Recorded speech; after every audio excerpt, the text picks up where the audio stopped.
எல்லோருக்கும் வணக்கம். இந்த தெய்வத்தை பாருங்கள். இது யாருன்னா ஸ்ரீ பத்மாவதி தாயார் டெம்பிள், ஸ்ரீ பத்மாவதி தாயார் கோயில். அவங்க எப்படி காட்சி அளிக்கிறாங்க பாருங்கள். ஜோதியாக இருக்குது. இதை பாருங்கள் எப்படின்ட்டு.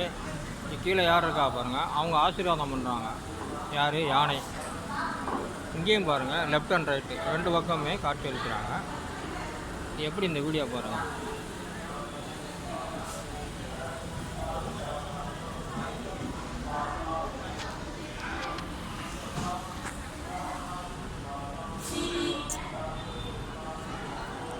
ஆமாம், அது பாருங்கள். இந்த தெய்வத்தையும் கும்பிடுவோம். கும்பிட்டு ஆசீர்வாதங்கள் வாங்கி கொள்வோம். ஆமாம், இந்த குறையில் இருக்க மாட்டாது. நம்மளும் நல்லா வாழ்வோம், அவங்களும் நம்மளை நல்லா வாழ வைப்பாங்க. மீண்டும் சந்திப்போம்.